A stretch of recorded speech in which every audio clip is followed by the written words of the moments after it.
Oliver Taylor Hawkins was an American musician, best known as the drummer of the rock band Foo Fighters, with whom he recorded 8 studio albums between 1999 and 2021. Before joining the band in 1997, he was a touring drummer for Sass Jordan and for Alanis Morissette, as well as the drummer in the progressive experimental band Sylvia. Hawkins overdosed on heroin in August 2001, which left him in a coma for 2 weeks.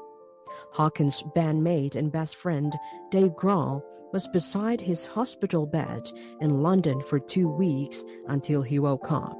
Grohl said he was ready to quit music while Hawkins was in a hospital. He also revealed in a 2011 documentary, Foo Fighters Back and Forth, that he wrote the song On Demand from the band's 2005 album In Your Honor about Hawkins while he was in a coma. Speaking to Beats One host Matt Wilkinson in 2018 about the incident, Hawkins said, "I was partying a lot. I wasn't a junkie per se, but I was partying. There was a year where the partying just got a little too heavy. Thank God on some level, this guy gave me the wrong line or the wrong thing one night, and I woke up going, what the fuck happened? That was a real changing point for me." In the same interview, Hawkins also said he was sober. Hawkins suffered from stage fright. Speaking about his health, in a June 2021 interview with the Rolling Stone magazine, Hawkins said, "I'm healthy. I'm good. I get sinus infections really bad. And I just found out from my doctor, got all my blood tests and my heart, everything checked, and he goes, 'Dude, you're in amazing shape. Your heart's big because you exercise a lot. It's like a runner's heart, and that's fine. The only thing is,' he said, 'I think you have sleep apnea. My wife's always saying you snore, and you fucking make weird noises while you're sleeping and stuff.'" On March 25, 2022, emergency services were called to the Four Seasons Casa Medina Hotel in Bogota, Colombia, where Hawkins was suffering from chest pain in his hotel room. Health personnel arrived and found Hawkins unresponsive. They performed CPR, but he was declared dead at the scene at the age of 50. No cause of death was given. The following days, Colombian authorities announced that a preliminary urine toxicology test indicated that Hawkins had 10 substances in his system at the time of his death, including opioids, benzodiazepines, tricyclic antidepressants, and THC. Colombia's National Institute of Forensic Medicine stated that they would continue the medical studies to achieve total clarification of the events that led to the death of Taylor Hawkins, and the Attorney General's office would continue to investigate his cause of death in a timely manner. An article in Rolling Stone from May 2022 presented a case that Hawkins was suffering from extreme exhaustion in a period leading up to his death.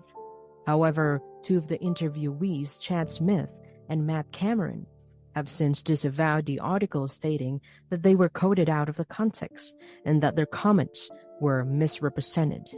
The Foo Fighters announced the death of Hawkins in a Twitter statement on March 25, writing that his musical spirit and infectious laughter will live on with all of us forever.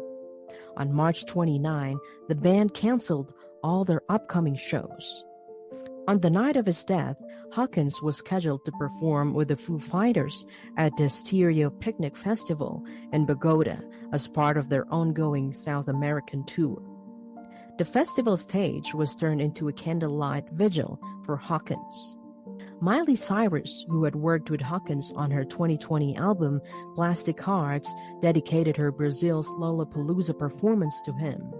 Liam Gallagher, a longtime friend of Hawkins, dedicated Live Forever to him at his London concert for Teenage Cancer Trust the day after his death, describing him as a brother and a fucking joy.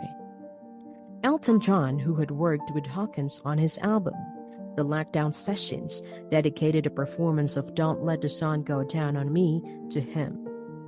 At his investiture ceremony at Windsor Castle, Queen drummer Roger Taylor dedicated his OBE to Hawkins, describing him as sunshine in human form and adding that he had been a mentor to his own son Rufus.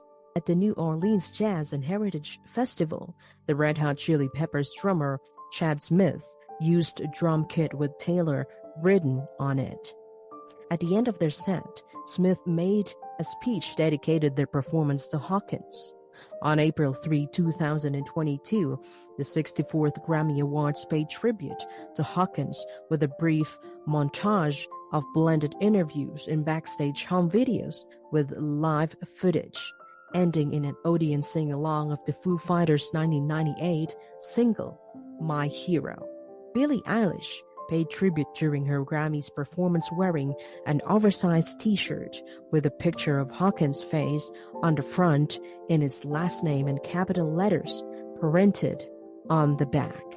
Like and follow us for more stories in a world of music.